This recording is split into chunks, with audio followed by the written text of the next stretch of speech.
دی آیاتونو کې اوس الله رب العالمین په آخره کې د دې نه مخکې د منافقینو حالات بیان شو. آخره کې الله رب العالمین بیا د جهاد بیان کوي او د جهاد حکم کوي او په یو عجیبه انداز باندې کوي. او الله رب العالمین یو سودا کوي مؤمنانو سره. نو الله رب العالمین اغشتون کې دی، خرڅون کې بنده دی، او دا سودا څه شی دی نو د هغې الله رب العالمین دلته بیان کړی. نو یو خدا ذهن کې سوچ او فکر راولې چې کوم انسان سودا کوي نو دی ښه سودا کوي. او هر دنیا کې هر انسان د خپل شان مطابق سودا کوي. یو لوی سړی وي نو د ملک سربراه وي نو د هغه سودا به بل شان وي، هغه سودا به ډېره قیمتي وي، ځکه هغه به د خپل شان مطابق سودا کوي. هلک چې بازار ته لاړ شي نو موږ غریبانان د ګل دا سویټر یېلو، او بعضې پکې داسې وي چې هغه لږ د کباړ دکان وي نو هغه لږ ښه، بعضې پکې داسې وي هغه دي، او بعضې ښه برینډډ شیز دي هغه ته په هغې کمزوري شیز باندې ځان بدي ښکاري چې هغه د د کباړو هغه به ښه شي دي. د الله رب العالمین ذات ډېر لوی دی. نو د الله ذات چې څومره لوی دومره به سودا هم لوی وي.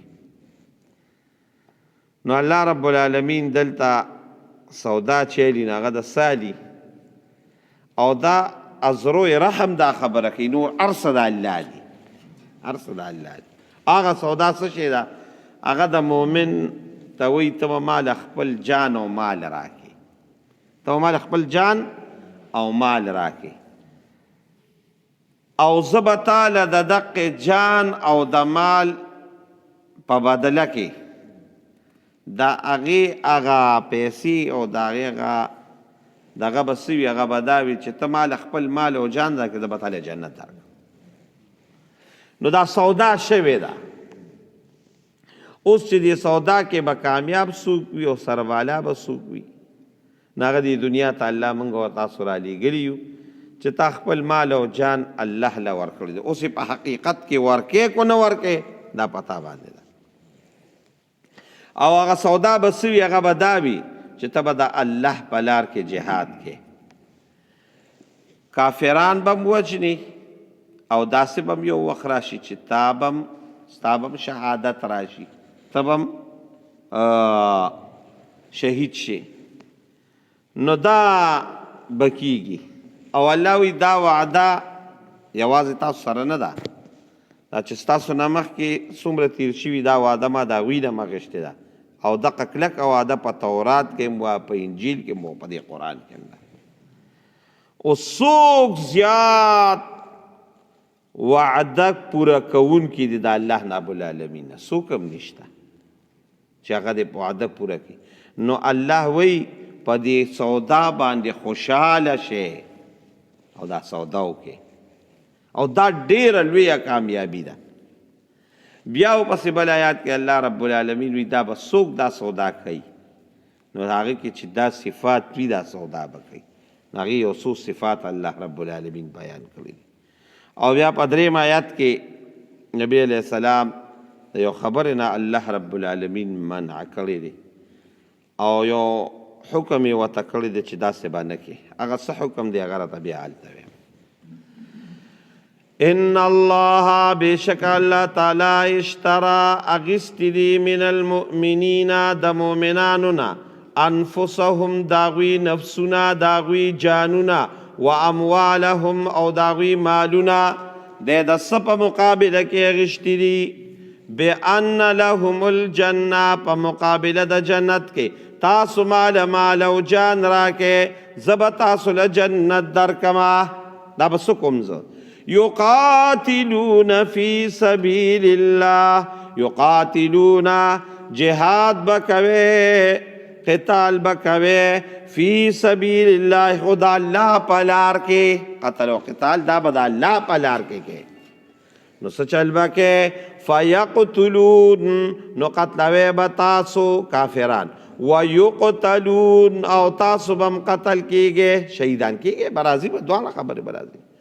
وعدا علیه حقا وعدا دا وعدا علیه پا ذمہ دا اللہ تعالی حقا لازم دا او دا پا فی التورات پا تورات کم شوی دا والانجیل او پا انجیل کم والقرآن او پا دی قرآن کم دا قوادا ومن اوفا سوک وفا کون کی دے سوک پور کون کی دے بعہدی دخ پر وعدے من اللہ دا اللہ نے علاوہ او اللہ چی وعدو کی اگا مقا پورا کئی ازمونگا سینہ دی دا اللہ دیر لوی ذات دے نو اللہ بدا وعد پورا کئی خوچی تاوکڑا فاستبشرو نو خوشالو سے ببیعکم پا دی اخپل سودا الذی بایعتم بی چی تاسو اکڑا پا دی خوشالو سے زیر دی رہتا کامیابی دا وذالک هو الفوز العظیم دا دیر لوی کامیابی دا اللہم جعلنا منہم التائبون صفتن دادی چدوی بتوبہ کون کیوی اللہ تا التائبون توبہ کون کی بوی رجوع کون کی بوی انسان دی زندگی دا خامخا راضی دا انسان نہ خطائے فوراً بتوبہ و باسی التائبون یودا العابدون بیابا اللہ تا عبادت گزاروی عبادت کون کی بوی شپارز بلگیاوی دا اللہ رب العالمین دا طرفنا کم عبادات لازم دی اگا پخپل زے نور بم و سر کئی دریم صفت پیداوی الحامدون دریم صفت بدائی چی حمد کون کے بھئی ار وقت دا اللہ رب العالمین حمد و ثنا بوئی شکریہ بادا کی دا نعمتون سلورم نمبر السائحون دا سائحون نمراد یا خود جہاد کون کی دی جہاد کون کی بھئی او دا سائحون نمراد طول علماوی روجہ دار بوی الراکعون رکو کون کی بوی رکو کون کے دا چھ دا مانصب پورا خیال ساتی الساجدون سجدہ کون کی بوی الامرون بالمعروف حکمون بکی دنی کو خبرو والناہون عن المنکر اوزان والناہون منکول بکی عن المنکر دناکارو کاروننا خبلبم نیکارونا کئی او بل تبم دنیکی کارونو حکم کئی خبلبم زان بچ کئی او نور خلق بم دا گناہونو نبچ کئی سو صبرت ویما اللہ وی کم کم صفات برات ویما او خبر با اللہ وی پا دیبان ختم کم چه والحافظون لحدود اللہ سمر دا اللہ احکامات تی داغی حفاظت کون کے بوی وبشر المؤمنین دق مومنانو تزیر دے گران کار دے اللہ دے احسان کی نو دا صفات چپکیوی او دق سوداو کی اللہ نو اللہ وی خام قابول جنت ورکم ما کان للنبی والذین آمنوا رسول اللہ صلی اللہ علیہ وآلہ وسلم چکلا دا شپگو کالو شتا استا پتلگی نو والدہ وفات شوا او دا پیدایش نمخ کی خوی پلار وفات شو بیا شپگو کالو نراوال تر دا اتو کالو پوری خپل نکسر حضرت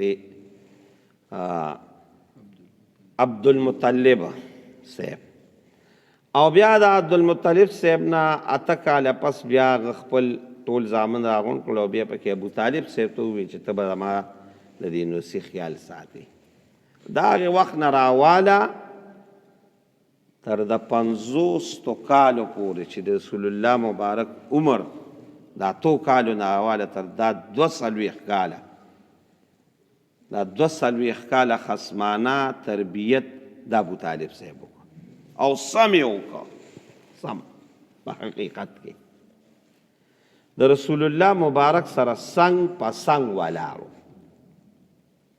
او ہر زی دا رسول اللہ مبارک مرستا کردی دا سختی وہ سر تیری کردی دی نبی علیہ السلام پا یو وقت کی دی کافرانو یو دریتو لیگا شیب ابی طالب ہوتا یو سمشتا پا مکہ مکرمہ کی او 3 کال محصور رسول اللہ مبارک او دا سیو چی ټولو ورسره سوشل بایکاټ د زندګۍ چې څنګه موږ او تاسو دا ژوند تېرو دی ورسره بالکل ختم کړو، نه څوک ورتللی او نه څوک راغلی، حتی خوراکونه یې پرې بند کړل. رسول الله مبارک وایي موږ به د دې اونو د دې بوټو پاڼې خوړې، دومره څه نو. په دې 3 کاله سختۍ کې ورسره ابوطالب هلته ورسره یو. او نور هم ډېرې عجیبه عجیبه خبرې. یو عجیبه د قصیده ده او یقین په خدای وکړه چې قصیده کو تاسو واورېده د سړي د دې سترګو نه اوښکې بې اختیاره لاړ شي. هغې کې یو شعر یې دا و لکه دا کافرانو به تنګول کول او دغه به یې کول او ده ته به یې تانې کولې. د یو ځل په هغه شعر کې ده ووی وی تراره پروا مه ساته، تا ته به د دې کافرانو لاس اله در رسي چې ابوطالب سر ته د خاورو بالغ پروزي، بیا به تا ته در رسي. یعنې زه مړ شمه نو د دې دوی به بیا کوتالې درځي، هغې پورې تا ته دوی هېڅ هم نه شي. نو ډېر دغه یې کړو. نو آخره کې بیا چې کله وفات کېده نو رسول الله مبارک وله راغې او ورته یې کاکاجي ډېر لوی خدمت دې کړی دی او اخري وخت دی بس د دنیا نه روانې، زما په دې غوږ کې کلمه ووایه، جهرن یې مه وایه، زما په دې غوږ کې کلمه ووایه. هغه ورته وراره ویې ښه راته پته ده چې ستا دین په حقه دی، ته په حق او قسم درته خورم چې ستا د دین او ستا د حق توب نه په مخ د ځمکې بل دین د سره نشته. دا د زړه نه وي راته ویل. نو په خولې یې ووایه که نه چې لا اله الا الله محمد. نو دغه وخت کې ورسره عبدالمطلب دغه ابوجهل او عبدالله ابن امیه ورسره ناست وو. ګورې وي د خپل پلار نیکه دین پرې نه دی. ګورې رسول الله مبارک ورته ووایه یحاج لک بها عند الله، الله سره به لباسونه کوم، په الله به دې بخم. خو ګورې کلمه به وې، ایمان به تېری. یاره بس هغه ونه وې چې هغه هغې وخت کې ونه وې، بس نبي علیه السلام ډېر خفه لاړ. نو یو ساعت پس ولا علي راغی او دا حضرت علي رضی الله تعالی عنه ورته وایي هغه ګمراه تر دی وفات شو. رسول الله مبارک تاسو د الله په ذات یقینو کې حدیث بخاري شریف کې رسول الله مبارک په جړا شو او ډېر وژړل. وایي څه چل ورسره وکړم؟ الله رسوله وی غسل ولا ورکه او کفن دې ته وکړه او خاورې پرې واړه او رسول الله مبارک جلل او بیا وی کاکاجي بخښنه به راله غواړم د الله نه چې کومې پورې الله نیم منې کړې بخښنه به راله غواړم. دې د وجې زموږ د علما وایي زموږ د اهل سنت والجماعت خدا عقیده ده او حدیثو کې هم راغلي دی چې دې د دنیا نه کافر ته دي. دا روافظ او دغه هغوی خو وایي صحیح مسلمان و، خو خیر حدیثو کې دا دغه چې د دنیا نه بې ایمانه تللی دی. نو هغه خو زموږ علما وایي بلکل د خولې نه به د متعلق څه نه وباسئ، بلکل به څه نه وباسئ د خولې د متعلق د نبي علیه السلام د مور او پلار متعلق د خولې نه به د دوی ډېر خدمت یې کړی. نو هغه به له بخښنه رسول الله مبارک وغوښته. الله رب العالمین رسول الله مبارک ته دا آیات دا نن چې ستاسو مخې ته آیات نازل کړه چې نه دی یو مناسب یو پیغمبر له او نه هغې کسانو له چې ایمان یې راوړی دی چې دوی د بخښنه غواړي د کافرو د بې ایمانه لپاره نه دی، نه به غواړي. اگر چې نږدې خپل دی ولې نه وي، خو ایمان چې نه وي نو دا الله ته نامنظور دی دا بخښنه. نو د خدای شکر وباسئ چې الله رب العالمین مؤمنان پیدا کړي، مسلمانان یې پیدا کړي. دا د الله ډېر لوی شکر وباسئ. یعنې والله چې دا اوس وګوره د دې د وجې زموږ د علماء کرام او دا بزرگان او دا طریقت دا خاوندان او اسم د علماء دا دغه چې تاسو کله د رسول الله صلی الله علیه وسلم دربار ته لاړ شئ الله بوت لیکه او کله سلام کوئ نو یو ځل د رسول الله مخکې ووایه چې لا اله الا الله محمد رسول الله دا ووایه او یا رسول الله ته ګواه شه. ځکه تره ته دې ویلو چې زما مخکې یو ځل ووایه نو زه به راله د الله نه د بخښنه بخم به دې په الله. نو ای د الله رسول ستا مخکې مې وویله د الله باندې د الله بخښنې سوال وکړه نو دا وایه چې کله هلته لاړ شي الله هم بوتلېږه. نو بس الله آیات نازل کړه، بیا د هغې نه پس رسول الله مبارک د هغه دپاره بخښنه ما کان للنبیین د مناسب یو پیغمبر لا والذین وکسانو لا آمنو چې ایمان یې راوړی دی ان یستغفرو چې بخښنه وغواړي للمشرکین دپاره مشرکانو ولو کانو اگر کوي اولی قربا نږدې خپل ولی نه وي من بعد ما تبینه پس د دې نه چې ثابت شي ښکاره شي لهم د هغوی دپاره چې انهم اصحاب الجحیم دا خاوندان د اور دي، نو بیا به له بخښنه نه غواړي.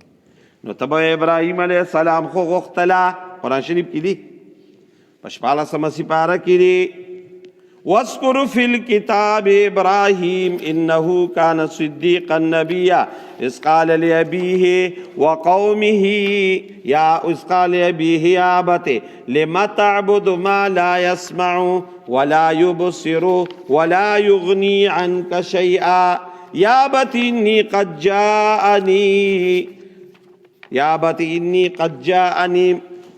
من البینہ. نو ابراہیم علیہ السلام خپل بابا جان ته لګیا دی نصیحت کوي چې بابا جان ایمان راوړه او د الله رب العالمین یو ومنه او مه کوه د بل چا عبادت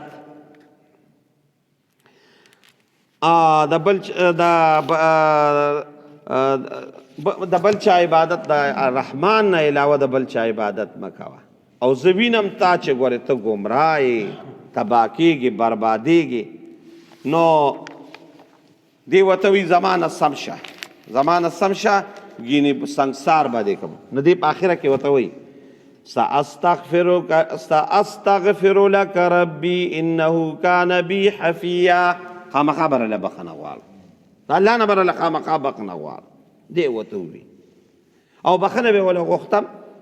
خو چې کله ابراهیم علیه السلام ته پته ولګېده چې دا خو اوس واقعي ګمراه دی او د ګمراهۍ هغه خبرې واضحې شوې، نو بس دا آیات بیا نازل شو وما کان استغفار او نو ابراهیم علیه السلام چې استغفار یې غوښته لابیه د پلار د خپل پلار الا مگر هغه عن موعدة چې په سبب د هغې چې هغه وعده کړې وه ایاهو خاص وعده یې کوه چې زه به له بخښنه غواړم. فلما تبین له ورکله چې ښکاره شو هغه ته چې انه عدو لله دا خو د الله دشمن دی، نو تبرأ منه بیزاره شو، بس بیا ولې نه غوښته دا خو د الله دشمن دی. نو دا خبره د بعضې کسانو کوله چې یاره د مشرکینو چې ابراهیم علیه السلام ته چې پته ولګېده هغه ته بیا بیزاره کړه.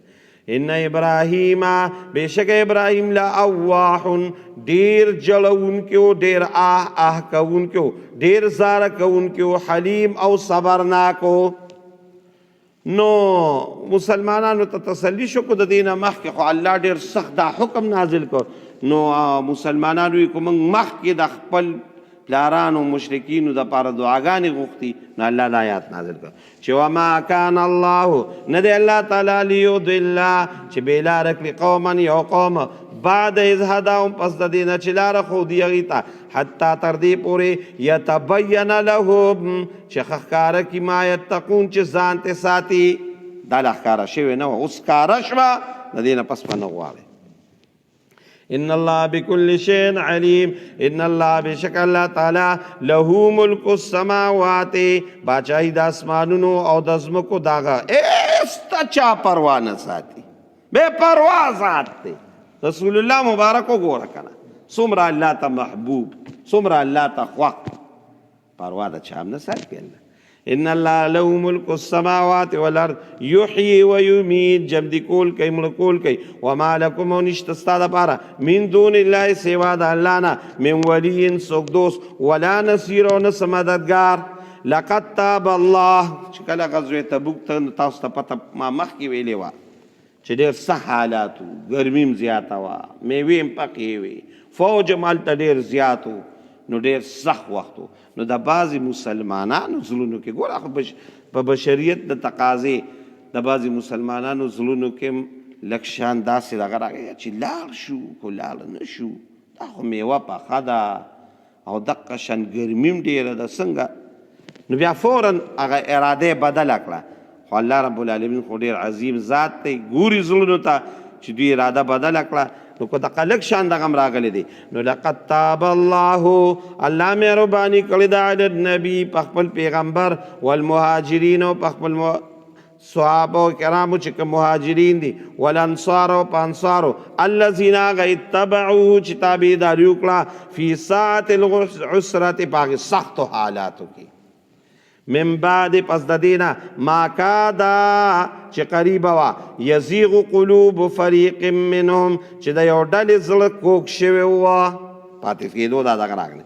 ثم تاب علیهم، بیا پې رجوع د رحمت وکړه الله تعالی، انه بېشکه دقه الله تعالی بهم په دې خپلو بندګانو باندې رؤوف الرحیم، ډېر مهربان و رحیم ذات دی. نو بیا پکې یو درې کسه پاتې شوي د هغې هغه واقعه به بیا انشاءالله بل درس. سبحان ربك رب العزة عما يصفون وسلام على المرسلين والحمد لله. ربنا آتنا في الدنيا حسنة وفي الآخرة حسنة وقنا عذاب